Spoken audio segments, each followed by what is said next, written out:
বন্ধুরা আমি শুভম দত্ত আর তোমরা দেখছো সামার অফ শুভম এসওএস। তো এসওএস এর প্রথম পার্টি আমরা ডিসকাশন করছি হচ্ছে ইন্ডিয়ান আর্টের সম্বন্ধে।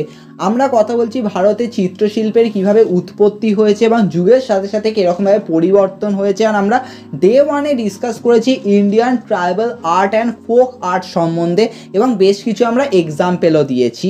অ্যান্ড আজ হচ্ছে আমাদের ডে 5 অ্যান্ড আজকে আমরা আরও দুটো ইন্ডিয়ান আর্টকে নিয়ে ডিসকাস করব। প্রথমেই আমরা যে পেন্টিংটাকে নিয়ে কথা বলবো সেটা হচ্ছে গাঞ্জিভা, যেটা হচ্ছে একটা হ্যান্ড পেন্টেড প্লেয়িং কার্ড।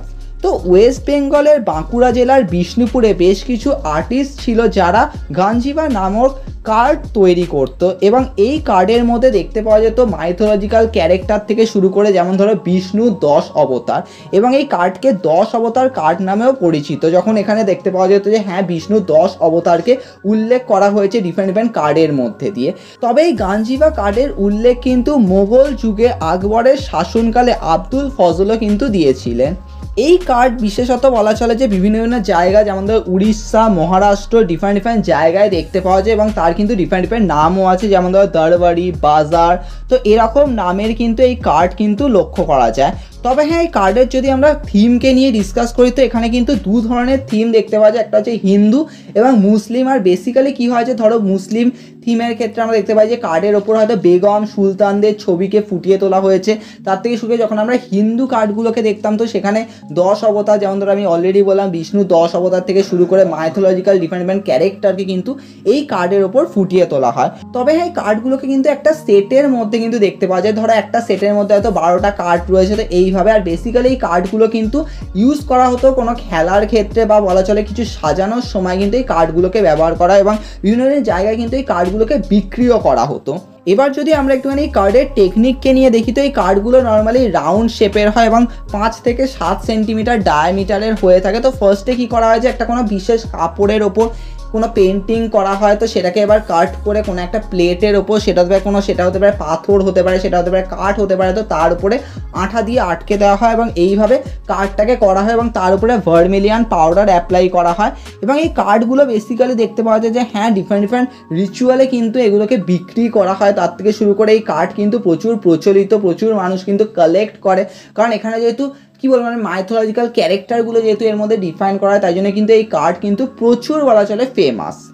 এরপরে আমরা যে পেন্টিংটাকে নিয়ে কথা বলবো সেটা হচ্ছে মধুবানী পেন্টিং। তো মধুবানী পেন্টিং এসছে হচ্ছে বিহারের মিথিলাঞ্চল থেকে এবং মিথিলাঞ্চলের নারীরা যেহেতু এই পেন্টিং করতো তাই জন্য এই পেন্টিংয়ের নাম কিন্তু মধুবানী পেন্টিং হয়েছে। তবে হ্যাঁ, এই মধুবানী পেন্টিংয়ের উল্লেখ কিন্তু তুলসীদাসের রামায়ণেও কিন্তু উল্লেখ রয়েছে।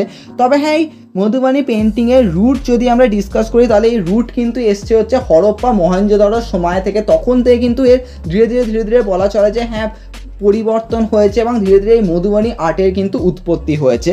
1960 থেকে 1970 ওই সময় কিন্তু মিথিলা পেন্টিং বা এই মধুবানী পেন্টিং কিন্তু খুবই ফেমাস হয়েছিল এবং মানুষের কাছে কিন্তু খুবই জনপ্রিয় হয়েছিল। এবং যেহেতু আমি বললাম যে এই পেন্টিং নর্মালি নারীরা করতো, তো বেশ কিছু নাম যেমন ধরো সীতা দেবী, গঙ্গা দেবী, মহাসুন্দরী দেবী, তো তাদের নামও কিন্তু উল্লেখ আছে এবং তারা কিন্তু প্রচুর পুরস্কারও পেয়েছে। এই পেন্টিং বেসিক্যালি ডিফারেন্ট রিচুয়াল ফেস্টিভ্যালের সময় করা হয়ে থাকে, সেটা তো ব্রাহ্মণদের সেরিমানি থেকে শুরু করে বাচ্চার জন্ম, অন্নপ্রাশন, তো সেই সময় পেন্টিং করা হয়ে থাকে। শুরুতে কিন্তু নারীরাই কিন্তু এই পেন্টিং করে থাকতো, যেটা আমি অলরেডি বললাম। আর এই পেন্টিংয়ে কিন্তু কোনো প্রপার শিক্ষা কিন্তু ছিল না, এটা কিন্তু যুগের সাথে সাথে জেনারেশন আফটার জেনারেশন কিন্তু মানুষ কিন্তু এই পেন্টিং সম্বন্ধে কিন্তু জানতে পেরেছে এবং তারা কিন্তু প্রচুর কাজ কিন্তু ধীরে ধীরে করেছে। তবে হ্যাঁ, বেসিক্যালি এই পেন্টিং কিন্তু হিন্দু মাইথোলজিক্যাল স্টোরির ওপর কিন্তু বেস করে ডিফারেন্ট ক্যারেক্টার কিন্তু এই পেন্টিংয়ের মধ্যে ফুটে ওঠে। যেমন ধরো দুর্গা ঠাকুর, সেটা হতে পারে শিব পার্বতী, সেটা হতে পারে রাম সীতা, রাধা কৃষ্ণ, গণেশ, তো এরকম তার থেকে শুরু করে বিষ্ণু 10 অবতার, তো সেগুলোকে এই পেন্টিংয়ের মধ্যে ডিফাইন করা হয়। এবার যদি আমরা এই পেন্টিংয়ের টেকনিককে নিয়ে কথা বলি তো বেসিক্যালি এই পেন্টিং করা হয়ে থাকে হ্যাঁ দেওয়ালের ওপর যখন করা হয় তো তখন আমরা দেখতে পাই যে হ্যাঁ দেওয়ালের ওপর একটা প্লাস্টার করে দেওয়া হয়।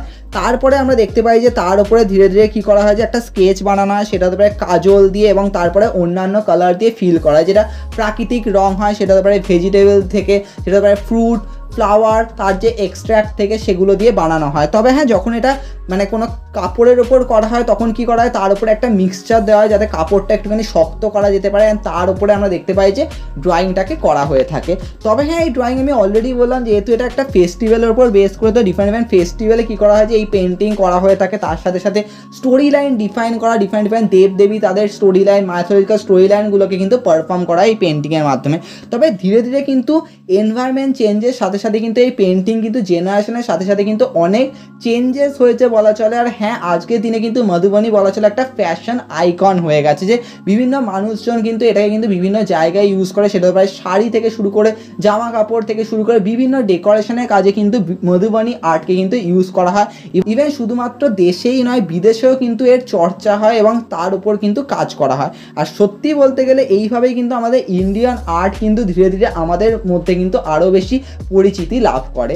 তো আজকে আমরা দুটো পেন্টিংকে নিয়ে কথা বললাম। তবে হ্যাঁ, আমি খুবই হাইলাইট ডিসকাশন করেছি। তোমরা চাইলে যদি আরও ডিটেলসে কনসেপ্ট জানতে চাও তাহলে তোমরা এই দুটো বইকে ফলো করতে পারো। তোমরা ডেসক্রিপশানে লিঙ্ক পাবে, সেখানে আমি দিয়ে দিয়েছি, তো তোমরা ওখান থেকে ইজিলি ডাউনলোড করতে পারো। তবে হ্যাঁ, আমার আরেকটা বই রয়েছে, তো তোমরা ওখান থেকেও শিখতে পারো, কারণ ওখানেও আমি খুবই ফ্রেন্ডলিভাবে ডিসকাস করেছি। তবে হ্যাঁ, আজকে আমরা দুটো ডিসকাশন করলাম, এরপরে আমরা আরও বেশ কিছু ইন্ডিয়ান আর্টকে নিয়ে ডিসকাশন করবো। আমি চেষ্টা করবো তোমাদের সাথে এগুলোর পরিচয় লাভ করানো, কারণ যাতে তোমরা এই নামগুলো জানতে পারো, এর কনসেপ্টগুলো জানতে পারো, কারণ এগুলো কিন্তু অনেক জায়গায় জিজ্ঞেস করে। তো এই কনসেপ্টগুলো কিন্তু জানাটা খুবই দরকার। তো আজকে আমরা এই বলে বিদায় নেব, কালকে দেখা হচ্ছে, কালকে আমরা আরও দুটো ইন্ডিয়ান আর্টকে নিয়ে কথা বলবো।